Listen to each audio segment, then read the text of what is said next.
Today, we're joined by Faisal Aftab, co-founder and managing partner at Zayn Capital, one of Pakistan's leading venture capital funds. Faisal is a key player in the country's startup ecosystem with extensive experience in fintech, e-commerce, and early-stage investments. Known for his appearances as an investor in Pakistan's version of Shark Tank, he is passionate about empowering entrepreneurs and driving innovation. Welcome, Faisal. It's great to have you here with us. Thank you. It's always a pleasure. So Faisal, it's been, you've had a very interesting journey, and you spent a lot of time in the US, in New York. So can you really speak to us a little bit about your personal journey and how you ended up being, the co-founder of Zayn Capital? What brought you to where you are today? First of all, thank you for having me here. It's I'm looking forward to doing this podcast. It was really amazing to see your cohort at Big Islamabad. So look, the professional career, I went to the US, I did my undergrad and joint masters there, ended up after that in management consulting, which was linked in the crossroads of finance and technology, where a lot of my clients were entities like Blackstone, BlackRock, JP Morgan, Morgan Stanley, Bear Stearns, the New York Stock Exchange, the list goes on. So that gave me a first iteration of understanding elements. Then I was an entrepreneur for a bit where I ended up building a pretty large IPTV platform. That was actually my first understanding of disruption.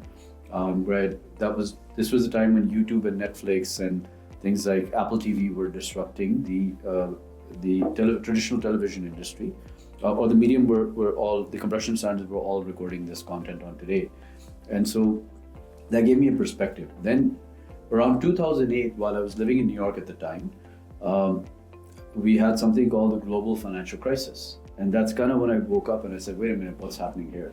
It's you basically, your demigods in my mind, like Goldman Sachs and Citigroup, their values overnight got wiped out, almost down to like from $52 to $50 a share, down to cents to $1, right? And so then I have an investigative mind, so I basically decided to go back and restudy the entire all of finance that was taught to me to figure out what was happening. First, I looked at were there any people that were calling this. And then it turned out there were very serious people like Kyle Bass, Michael Burry, who's in the book Too Big to There are movies about this as well. People called it out who weren't listening to actually. And they made a killing. They made 1,000x, 2,000x returns in the which is unprecedented for the traditional hedge fund stock market. It's more VC type returns, right?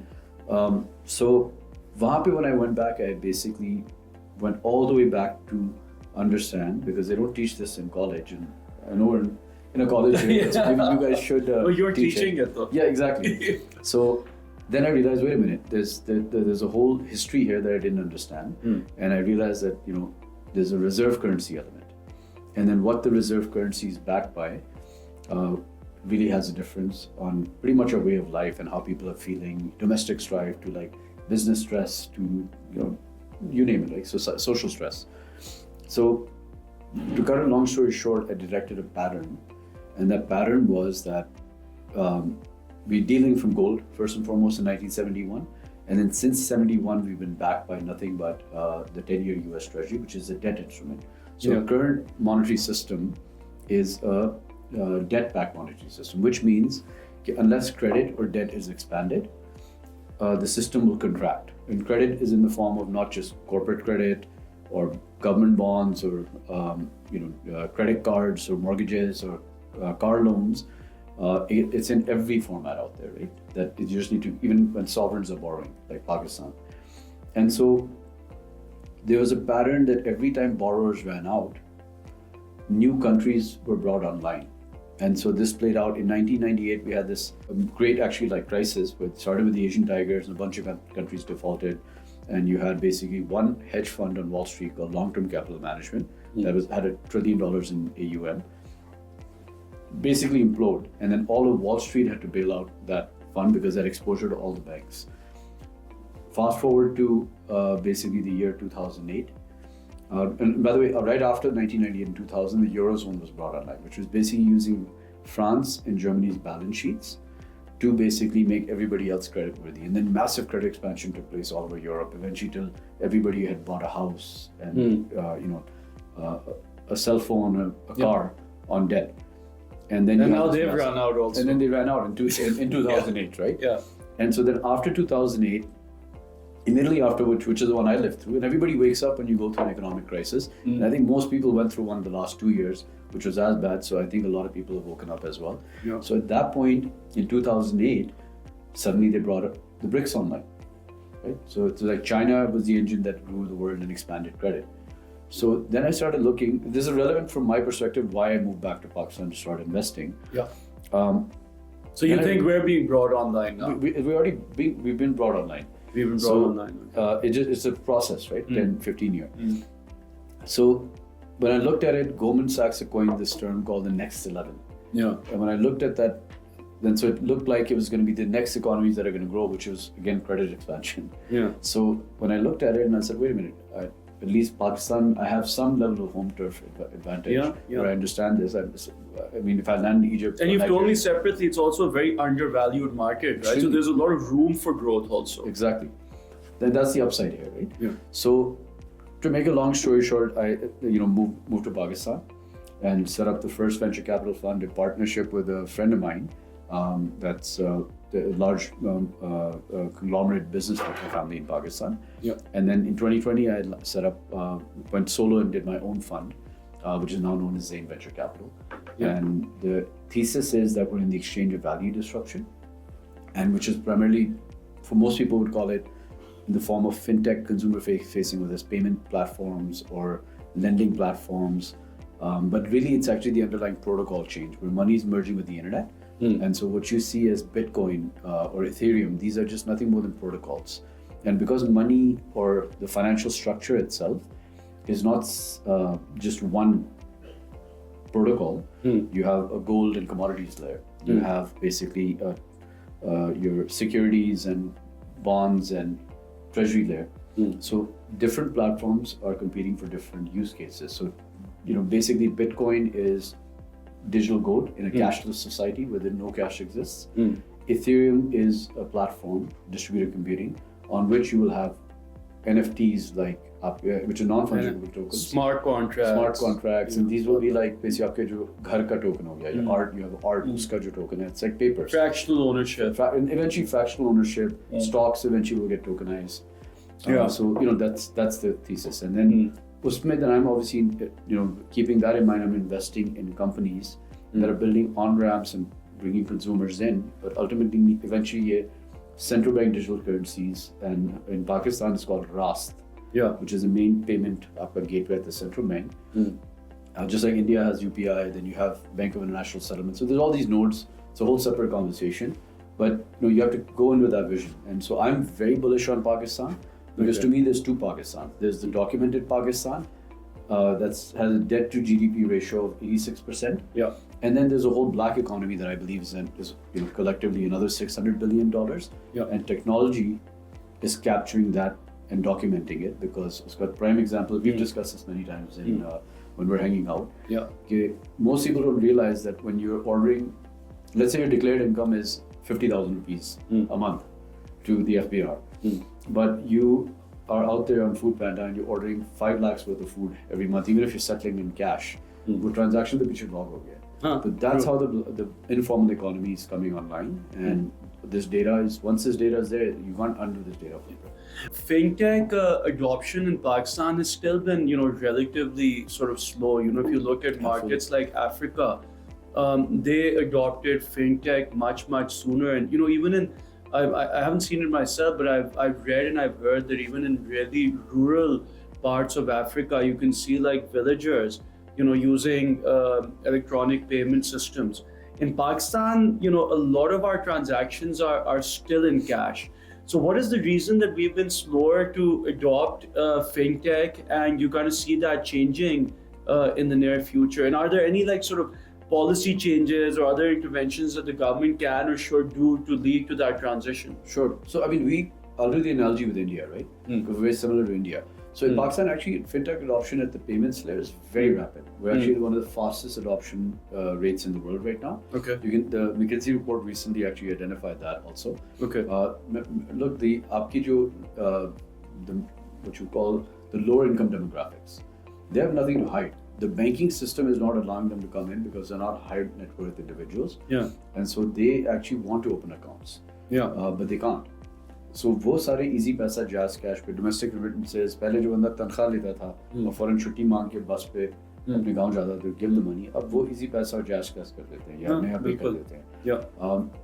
वो ले रही है supply chain side पे भी government has to kind of push e-invoicing, settlements in because people, that's how you bring the black economy online. Through that, so वो भी grow कर रही है काफी rapidly. Then comes the lending layer. Lending layer में जो fintech की different components हैं. Lending layer में B2B में बहुत rapidly lending increase कर रही है. B2C, which is business, पहला business to business होता है. जो business to consumer है, वहाँ पे थोड़ी सी slow इसलिए है because अभी हमारे पास consumer के ऊपर इतना data नहीं है कि हम credit assessment कर सकें.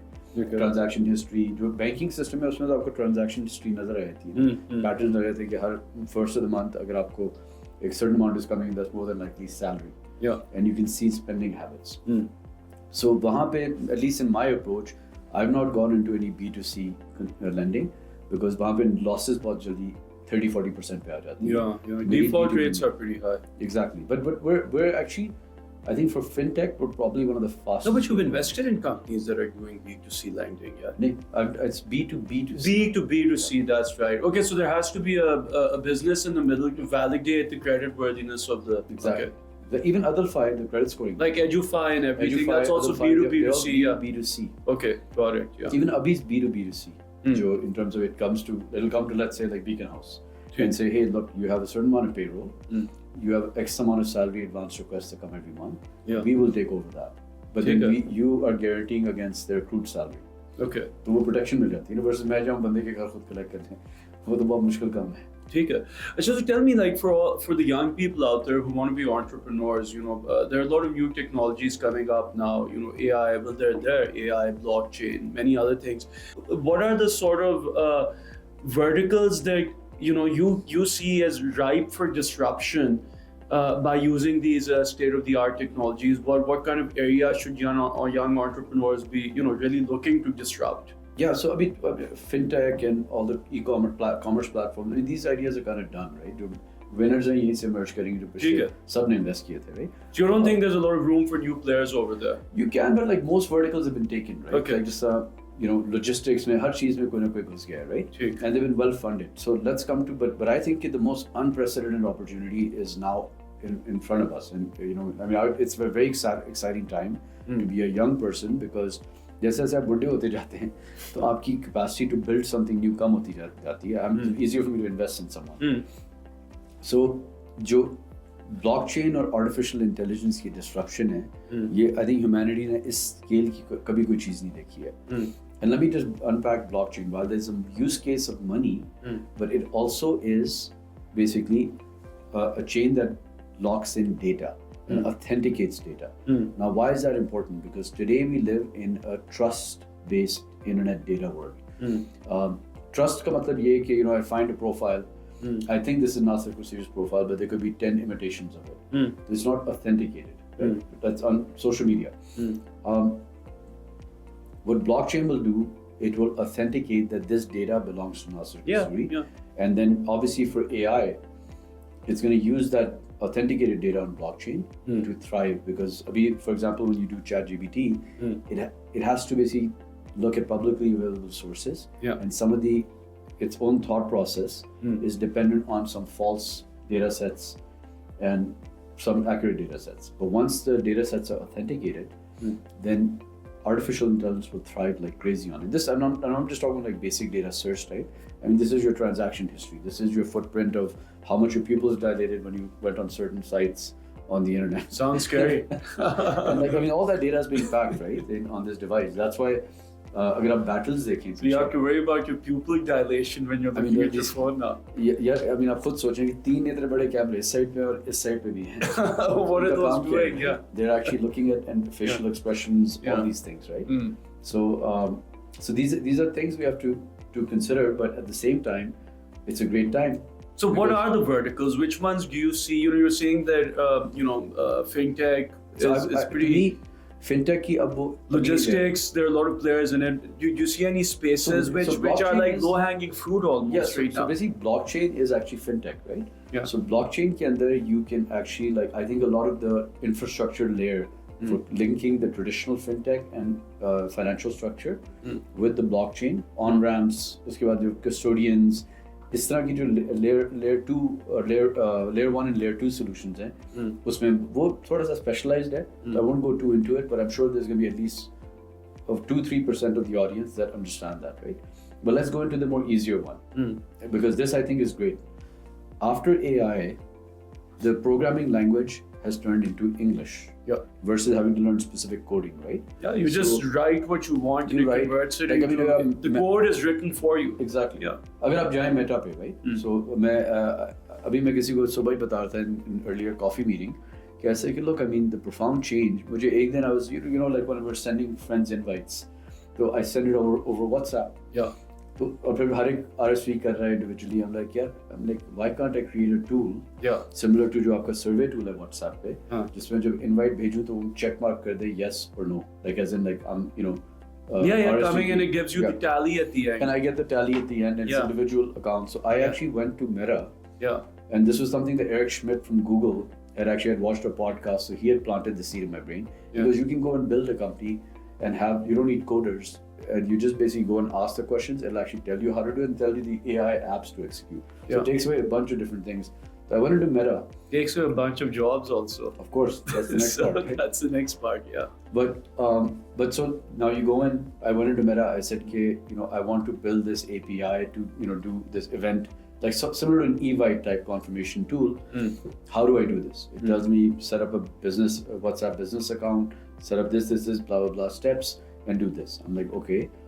Now suggest some AIs, some platforms that can help me do this very quickly. Yeah. And immediately suggested competitor platforms. Yeah. Like 20 of them that I could just go to get the code written. And probably something that would have taken me 6 to 8 months to develop and then put it in, I could probably get it done in a week and submit it probably only because I need some tech person to actually submit it. Yeah, for sure. Otherwise, if I was tech savvy, I could probably submit it within an hour, right, or 2 hours. So this is, mere khayal se, it's a profound change in how everything is going to be done going forward. Now, obviously, AI is automating so many functions now. You know, what kind of attributes and abilities do students at Beaconhouse International College or any young person need to really cultivate in themselves to be able to benefit from these technologies and not become obsolete, right? So conceptually understanding the infrastructure of the world and technology is extremely important, because in order to actually even command and send something, you don't need to be a programmer or a techie, but I think it's like now knowing technology conceptually is as important as knowing math or English, right? Because if it's not like the IT guy doing your email server at the side anymore. Now it's merging with your everyday life. Most people are probably spending upwards of 6 to 8 hours on this device in one manner. I think I spend close to almost like 10 hours a day. Not obviously just surfing memes on Instagram, which I do, but like, also WhatsApp communication for business, email, and checking reports, all that stuff, right? So we're already kind of in a hybrid state where like most of the time is here and the real world is over here. So you have to understand technology conceptually to then be able to build and find solutions in real life. So one example I gave was just that invite tool, right? And the good thing is that smaller teams can now build billion-dollar companies, because I don't need 100 programmers, which is very costly. I can just get together with 3 people and ops person, finance person, and the founder, and just build a company with the execution. One of the great things about this campus is that it's not just learning the courses or simply just coming here and like everybody has competence to get a decent grade and come out, but it's that engagement with other individuals that creates creativity, and thinking outside the box is by exchange of ideas, right? And I would say that students should leverage that element as well. And I really think that people that have an over-imaginative brains are very underrated, because I think most people are stuck in a job. Let's say I'm a lawyer, but I could have been a brilliant maybe film producer, but I never had the opportunity because of whatever reasons, right? Well, guess what? with AI, everybody can test that skill set because now you can churn out Hollywood quality films in a split second. That's really, so I just want to talk about that for a sec. I found that really interesting. I was at this conference in Hong Kong recently, and there was this Chinese company there who kind of, is leading in AI video production. And I was just reflecting on this, that pretty soon, like, for example, if there's like a creative student in any university, they could potentially compete with Universal Studios, right? 100%. Because they can make the movie just by putting prompts in an LLM, which is designed it's just for like movie production. It's like text to video. Yeah, Like absolutely. you can It's do that going in to Meta. revolutionize the advertising industry. So I think in many ways, where jobs are also going to be lost, but it's going to really open up this opportunity for people to become just individual people to become entire production powerhouses on their own, right? So that could be a very interesting world that we live in, where really creative people have no bottlenecks anymore. What's wrong with jobs being lost? So let's come. I think the type of skill set needed to survive in the new world. If you have an over-imaginative brain, you have a creative brain, you can think outside the box, right? Doesn't matter in any discipline, right? Yeah. You actually can thrive because you don't need to go work for someone. You can suddenly go and create a major empire of your own with limited resources. So that cost of building a business and barriers to entry have changed, right? Yeah. Then on top of that, I mean, why would you or me as a business owner not go for efficiency? If I can have an accounting software that keeps track of all my journal entries and business expenses and everything, which is AI driven, I don't need to keep 10 accounts. Maybe I might just keep one CFO and he's overseeing the job of what 50 people would have done. Right? So there's efficiency happening there. Then again, that brings the cost down. When our cost of doing business goes down. So I think we have to look at things in multiple ways, right? Yes, it's a disruptive change, specifically I think for the cusp generation. I'm talking about people that are in school now or in jobs now. I think in the medium term, 6 years, 8 years out from now, everybody has to really reevaluate because something called structural unemployment is coming. Structural unemployment economics is defined as when your job no longer exists in the economy, right? So there used to be a job called typewritist. Most people, that doesn't exist today, right? So these are things, or like with your line switches, you the landline ke zamane mein. You had those people that were like operators that would like plug. Like those weren't because automated switches came out. So this happens throughout history.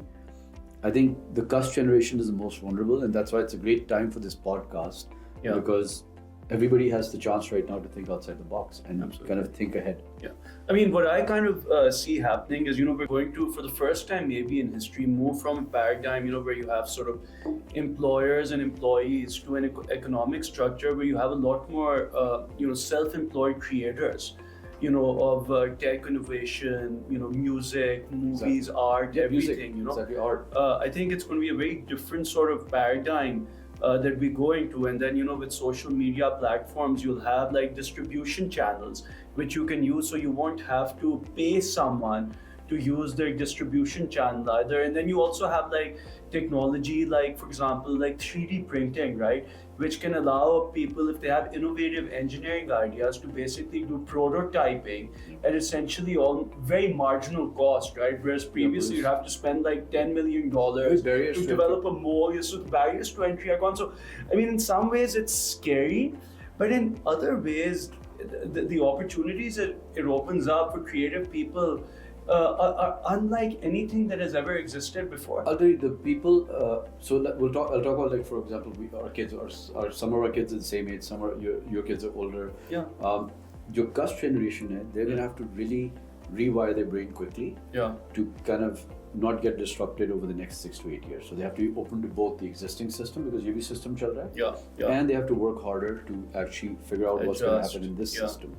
So these are your Gen Zers, basically. Gen Zers, I think millennials. Millennials are now in their 40s, so I think they're. I keep forgetting that. They're not that far away from where we are. I'm a Gen Zer, so. But you're a Gen Zer, so yeah. So and I have kids that are Gen Alpha. That's a little strange. But so Gen Alpha, which basically kids born in 2010, 11 onwards. These kids are digital natives. They were born literally with an iPad. And so I think it'll get very interesting because when they come of age and enter college and then subsequently the workforce, the innovation that comes from them, I think because they'll know exactly what to build. And so it's going to be very interesting. As an investor, I'm excited because it's now a new realm. That it gets very boring if you're doing the same thing over and over again. From investments also. So Faisal, tell me something.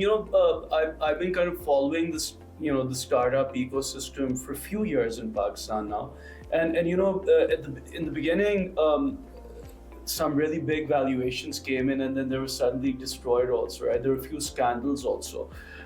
Have you seen the startup ecosystem in Pakistan mature over time? And if so, how have you seen that transition manifest itself?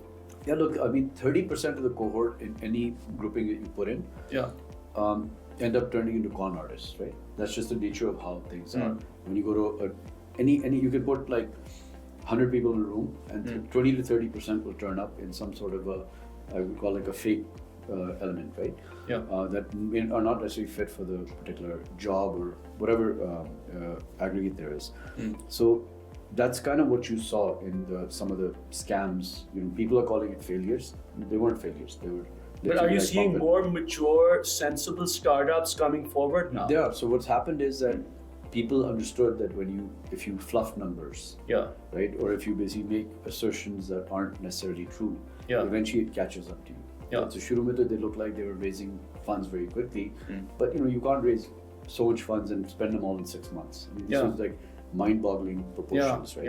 $80 million in 6 months of turnover, right? So similarly, I think it's an evolution. So think of our startup system as it started off as an infant in 2013, 14. It was like it was 3-4 years old in the 2018-19 cycle. Then in the 21 cycle, it was maybe like in the 6-7 year old. And now ये वाला cycle आ रहा है, it's like adolescence, right? और फिर उसके बाद maturity starting to find itself, and और ये हर चीज मैं cycles की से बात कर रहा हूँ because जिस तरह interest rate के cycles से technology is linked. Cost of capital जब नीचे आती है टेक्नोलॉजी पंप करती है, जैसी कॉस्ट कैपिटल ऊपर जाती है तो technology adoption but development slow down होती है. And but if you look at it on long term horizon, it's still moving up in a straight line. You just people are seeing this, the over speculation, and then under speculation. No, absolutely. Professor, look, it's been great chatting with you. Thank you so much for coming in. I mean, to be honest, we talk all the time. We could probably talk for hours. I think we should have like a live stream. We should have we should do a regular thing. I want to talk to you about crypto next time. I think that's something people. That's my favorite topic. So we'll do like a whole session on crypto if you're free for that sometime. But anyway, Faisal, thanks a lot for coming in. It's always great chatting. And we'll have you here again soon. Thanks a lot.